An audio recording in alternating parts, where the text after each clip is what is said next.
Okay, this is my next reading. That is too funny. This is Adventures in DreamBo. And since I read the Mr. Lazy book hours ago. So, hope it's about dreams. So, hope it's good. It was a beautiful autumn morning, and Molly was out for a bike ride. The leaves on the trees had turned from green to shades of yellow, orange, and hints of fiery red. Molly pedaled quickly, enjoying the cool air as she sped over the park paths that surrounded Bow City. As she rode by, she noticed that there were lots more people in the park than usual. Many people were sitting or laying on the park benches snoozing, and still more were laying on blankets in the grass or right on the ground.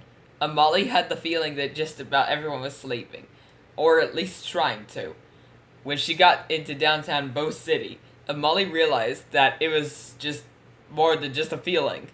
Just about every adult she passed was sleeping, jolting awake, looking like they wanted to sleep more than anything.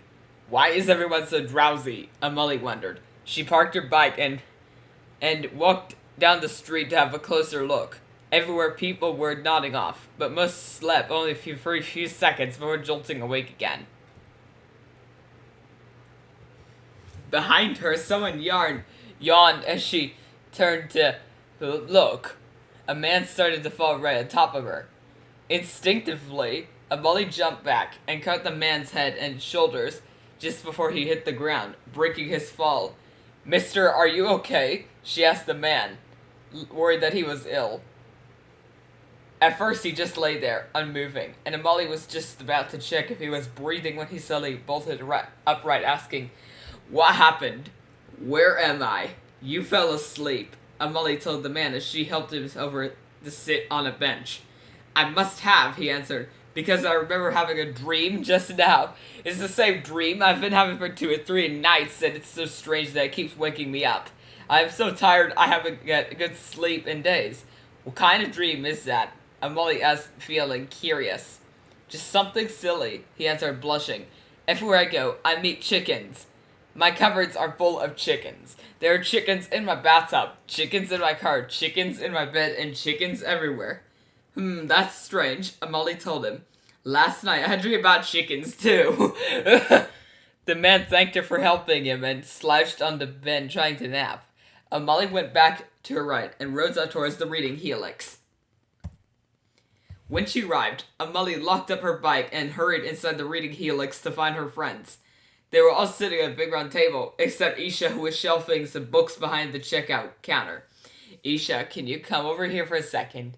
Molly beckoned. "Guys, have you noticed anything weird today? Anything at all?" The Zolaros looked at her blankly. "Have you seen lots of people looking really tired everywhere?" Molly tried again. She looked around the reading helix and the others did too. They saw that Molly was right.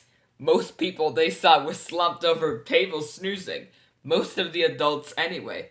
The other kids in the reading helix seemed as chipper as ever. Molly told the others about the man in town and the chicken dream. "Giggling gumballs!" exclaimed Molly. "I had the exact same dream last night."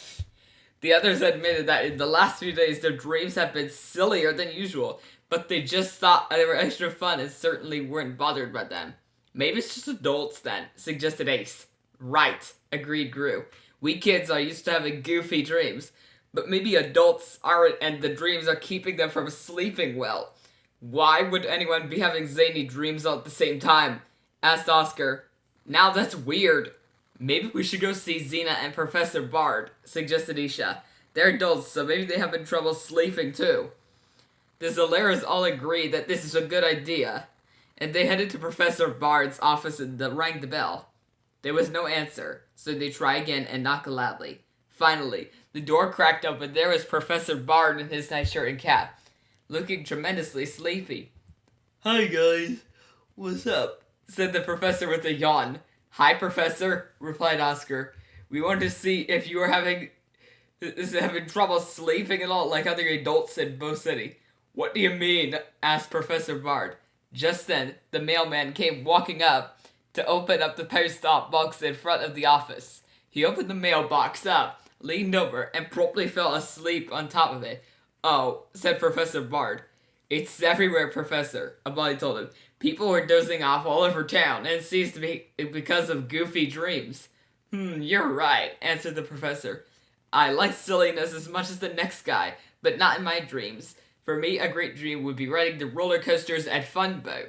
Instead, I keep dreaming about chickens and just can't stop. It's too wacky. And I can't stay asleep for longer than a few minutes.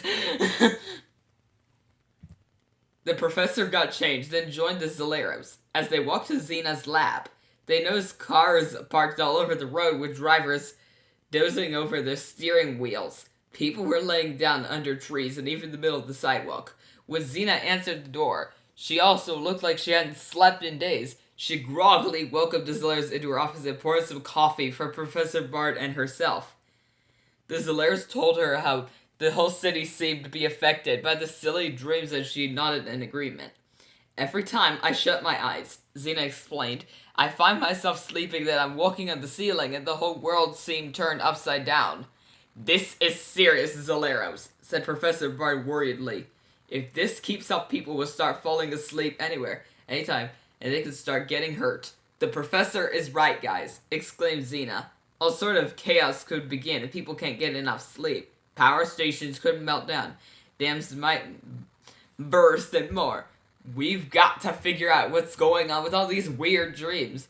This is only a theory, said Professor Bard, but I think you can find out what's going on if you could travel to DreamBo. What's DreamBo? Asked Ace. The place where dreams are made, answered the professor. I suggest that you could teleport and fall asleep at exactly the same time. You could get there. That sounds like a great idea, Professor, said Lottie. But how can we do that? I'm not even sleepy. I have something that might work, said Xena. When I had trouble sleeping, I started working on an invention to help, but I got too drowsy to finish it. That's a sleep machine? Asked Isha as Xena pulled a cloth off of a contraption at the back of her lap. It looks more like a disco ball. Lottie giggled and examined the machine. It was shaped like a ball made of many small hexagons of all the colors of the rainbow and was mounted on a rack so it could spin any direction. Professor Bard wandered off to lie down, while Xena and Oscar pulled out some tools to make adjustments to the machine that Xena called the instant snoozer. Xena kept nodding off while they were working, but Oscar was able to follow her directions. The others went off to find pillows. When they came back, they found Xena trying to wake up Oscar. What happened? Oscar mumbled sleepily. You did it. You got the instant snoozer to work, said Xena. The only problem was that, and it puts you straight to sleep. The Zaleros sat down in a circle around the machine with pillows behind them. Xena stood at the controls wearing purple safety glasses to filter out other colors so the instant snoozer's lights didn't put her to sleep, though she was barely able to stay awake as it was. Is everybody ready? Asked Ace, and the others nodded. He gave Xena the thumbs up and she flipped on the machine. It started to spin, and lights of different colors started shining out of the faces in rhythmic patterns. It spun faster and faster, and the Zaleros felt hypnotized. They held hands in the circle and chanted, 4 points of the earth, moon, and sun, unite together and become as one, and it's off to DreamBo we go! Instantly, they all fell back on the pillows, sound asleep. Xena turned off the machine, and they lay down and went to sleep too. Guys, wake up, called Abali as she stood up from her place on the floor. The other Zaleros stretched and got up too, and so they were still in the same place. I guess it didn't work after all, said Oscar glumly. The group of them slowly walked through Xena's lap, but they couldn't find Xena. Maybe she stepped out for a second, suggested Lottie. Who knows how long we were asleep? They decided to head back to the reading helix to read books about dreams so they could think of a way to solve the mystery. Ace opened the door to the lab and took a step outside. Then froze the others bumped into him. The world outside was nothing like Bo City. Xena's lab, exclaimed Isha. They turned to see the door behind them swing closed and disappear, leaving them standing on a purple grassy hill.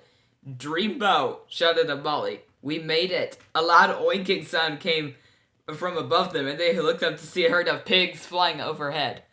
Then the grass changed from purple to orange. A low cloud floated by just above their heads and started to rain, but the rain went upwards instead of down. This is cool, exclaimed Lottie. I wonder if we can. She stopped speaking as a forest of enormous lollipops instantly sprouted up in the ground behind her.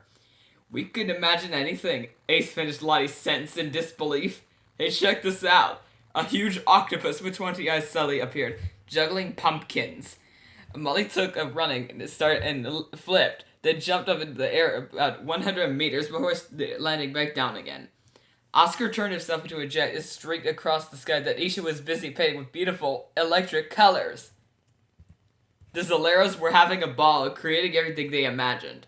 Zora made tennis balls fly towards him so he could catch them, while Rue made the moon go bouncing like a rubber ball. Lottie had created a candy castle poking out of her lollipop forest, with towers of gingerbread cap and with giant gumdrops. A sweet-looking fairy poked her head out from behind one of the lollipops, and Ace asked, "Who made her?" Nobody answered. Instead, the fairy came flitting towards them and said, "Hello, dreamers." The Zaleras were surprised, and as they lost concentration, all their imaginings faded away. They were left on the grassy hillside, now pink, staring at the fairy. "Don't be shy," she laughed. "I just wanted to welcome you." "Who are you?" asked Oscar. "My name's Amy," answered the fairy, "and I live here in DreamBo." She suddenly looked very serious. "What's wrong, Amy?" Isha asked the fairy. "A mean person has taken over the dream factory and kicked out most of the dream makers. This has meant we haven't been able to make our dreams for all the people on Earth," said Amy. "Also, we eat slumber dust and all stored at the dream factory. I'm very hungry now. I haven't eaten in days," she continued. "When we make our dreams, the factory sends them off to dreamers on Earth, and in return we get slumber dust back from them. We use it to make cakes and cookies.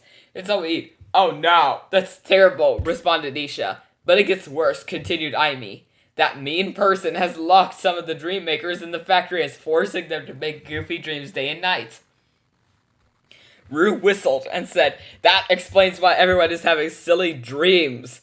"Who would do something like that?" asked Lottie. In the distance, a siren went off, and then all of a sudden, the Zaleras could hear an extremely loud buzzing sound. "Uh-oh, there's a problem," warned Amy as the cloud of bees came swarming towards them. The bees were wearing big boxing gloves, and they looked mean. "Run!" shouted Rue. The bees chased the Zaleras to the edge of the small pond, and the Zaleras jumped in just in time. The bees flew around the pond a few times, but the Zaleras held their breath until they finally buzzed off. Well, they were gone. The Zaleras burst to the surface, breathing hard, and climbed back out of the water. "There's something else you should know," said Amy. "DreamBo has built-in security to keep dreamers out. That's what the bees are for." "Why can't dreamers come to DreamBo?" asked Isha. "Because you change things," answered Amy. "And that causes problems for us. If our world keeps changing, it keeps us dream makers from being able to sleep, and then we can't work well, making pleasant dreams for everyone." "I wonder why the security didn't stop whoever took over the dream factory," asked Oscar. "Nobody knows how he got inside," said Amy. "He must have been just surprised everyone. Once he was there, he scared us and made us go away." "Well, why don't we go over there and scare him out?" suggested Rue. "He created a giant dragon holding chopsticks and licking its lips." "Be careful," warned Amy. "If you keep imagining things like that, the bees will come back to find you." Anyway, the factory is completely imagined to prevent dreamer interference in our work, so you can't imagine anything inside its walls. Rue's dragon faded away. The Zaleras all knew just what to do. Zora walked up to Ace and lay down at his feet, like he was sleeping. "Great thinking, Zorro," said Ace. "What if we made him fall asleep and then got him outside the factory?" "Great idea," Amali exclaimed. "How can we get that dreamer to fall asleep anyway?" asked Isha. "Do we just wait?" Amy reached into her purse and pulled out a small package of purple velvet tied with a golden ribbon. She handed it to Ace. "What is this?" he asked, taking it from her. "That is slumber dust," Amy answered. "If you get the dreamer to breathe some of it in, he'll fall asleep." "But isn't this your food?" asked Lottie. "That's the last of it, and it's hard enough to use for a cookie anyway," said Amy. "It's better if you use it to stop that mean dreamer. I believe in you, that we won't let you down," answered Ace. Amy led them towards the path towards the factory. When they arrived, they crouched in some bushes outside the tall fence surrounding the dream door. The dream factory. The front gate was bolted and locked shut as everything looked deserted. That window is open, said Isha, pointing to the top floor. How do we get up there? Our imaginations still work on this side of the fence, right? Asked Oscar. Yes, but as soon as you cross the fence, everything will disappear, warned Amy. Then I've got an idea, said Oscar. Come on. He imagined a big trampoline and all the Zolaros climbed onto it. Bounce over the fence, guys, Oscar told them, pulling out a rope, and hold on to this. They all gripped the rope and bounced higher and higher, and Oscar lassoed the top floor windowsill. With one more huge bounce, they cleared the fence and swung towards the building, swinging into the wall with a thud. They made it over. They were hanging from the windowsill Oscar's rope. Slowly and cautiously, they scaled the wall, and it slipped silently through the window. Once inside, they saw they were in a big fancy office. A man with spiked hair was sitting with a big black chair, and with his feet up his chin and his back to them.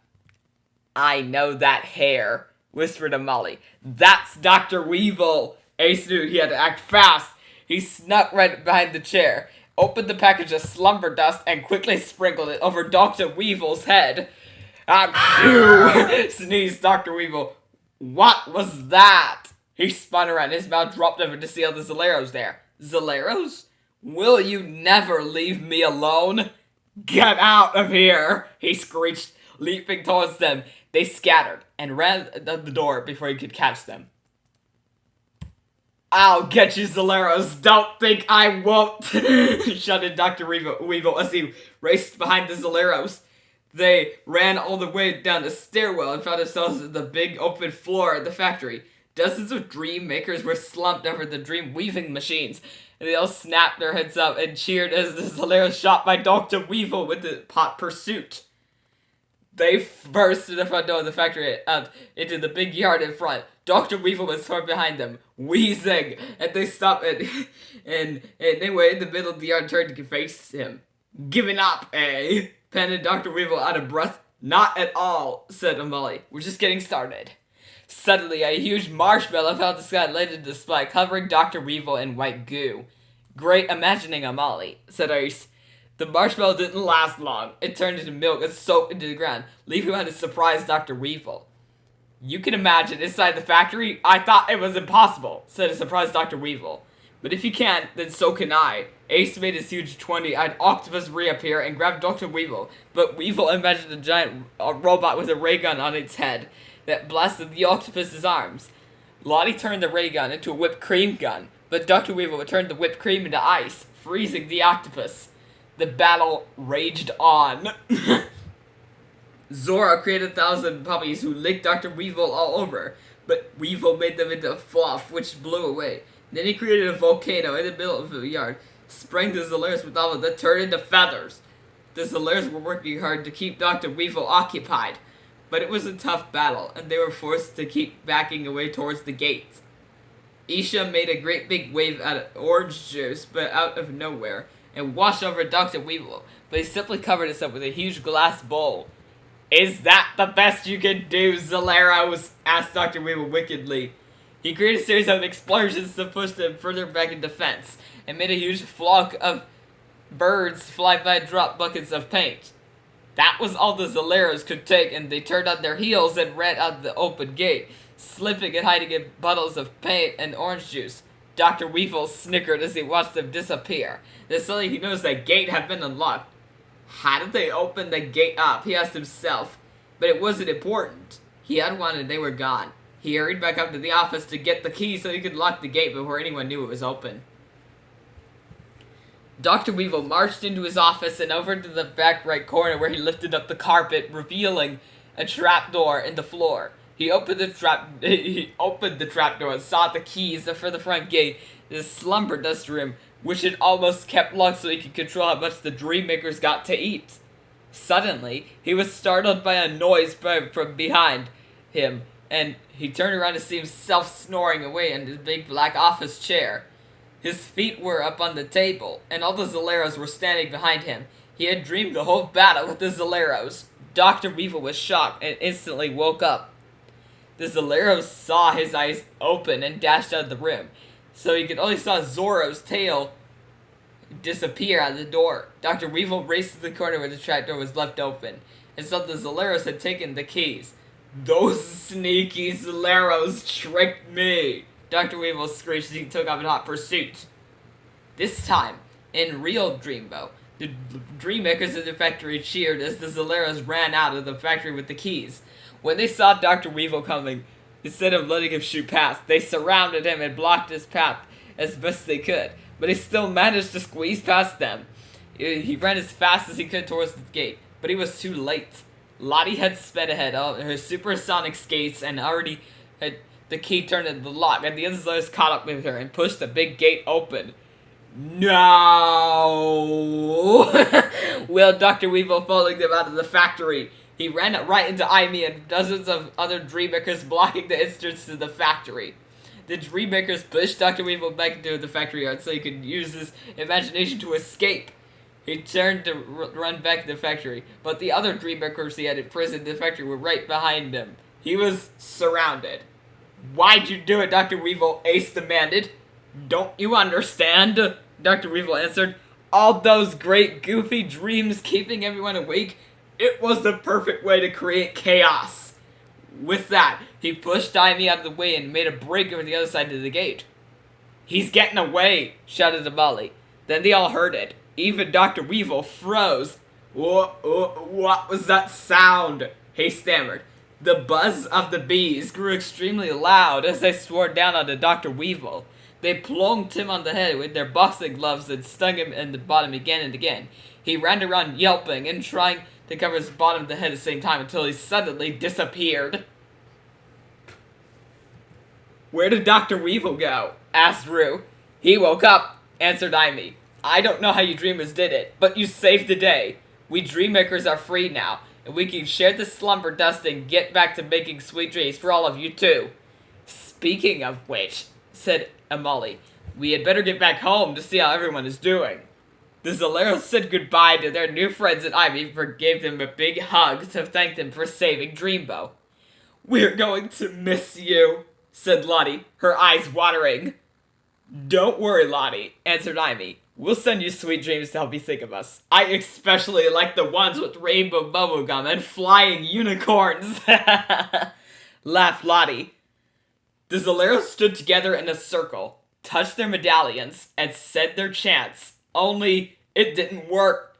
"What's wrong?" asked Isha.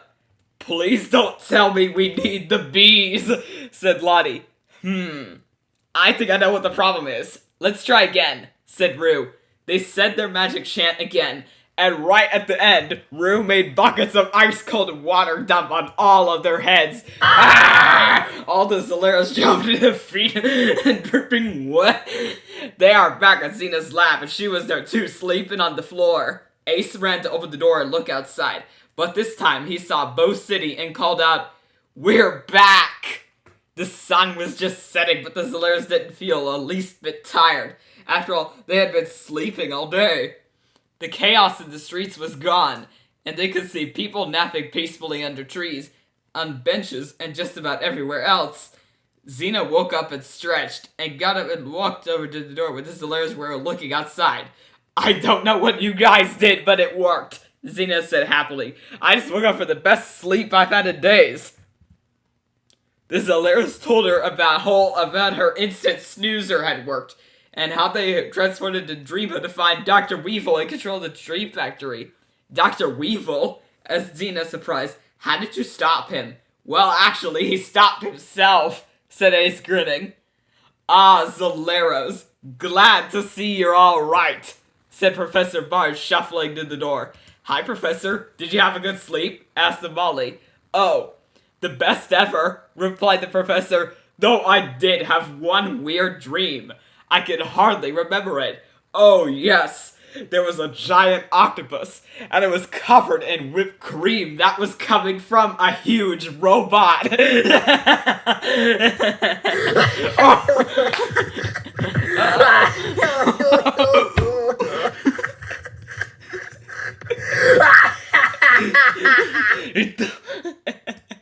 His mouth is closed.